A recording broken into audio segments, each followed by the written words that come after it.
মির্জা গালিব একটি নাম, যার প্রতিটি কবিতা ভালোবাসা, বেদনা আর জীবনের গভীরতাকে একসাথে জাগিয়ে তোলে। 1797 সালের 27 ডিসেম্বর ভারতের আগ্রা শহরে জন্ম নেন তিনি।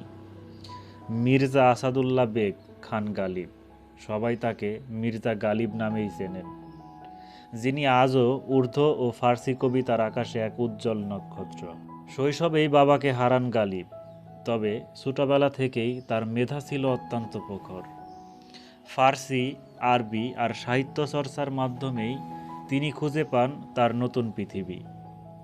13 বছর বয়সে বিবাহ করেন মির্জা গালিব, কিন্তু সংসার জীবনে তিনি কখনোই সুখী হতে পারেননি, কারণ তার সব সন্তান খুব অল্প বয়সেই মারা যান। আর এই বেদনাই তার কবিতার গভীরে রক্তের মতো মিশে গিয়েছিল। অতঃপর দিল্লিতে এসে তিনি যোগ দেন মুঘল সম্রাট বাহাদুর শাহ জাফরের দরবারে। সেখানে তিনি পান দবিরুল মুলক উপাধি। তবুও জীবনের অধিকাংশ সময় তিনি কাটিয়েছেন অভাব, অনটন ও দুঃখ কষ্টে। 1757 সালের সিপাহী বিদ্রোহের পর দিল্লি ধ্বংস হয়ে যায়। বন্ধুদের মৃত্যু, নিঃস্ব জীবন। তবুও গালিবের কলম থামেনি কখনো। তিনি লিখে গেছেন, যতদিন দেহে তার প্রাণ ছিল।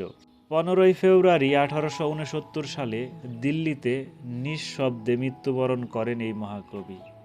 তার সমাধি আজও রয়েছে নিজামুদ্দিন আউলিয়া দরগাহের পাশে, যেখানে প্রতিদিন কেউ না কেউ পড়ে যান তার শের, ভালোবাসা, বেদনা আর দর্শনের সেই অমর শব্দগুলি।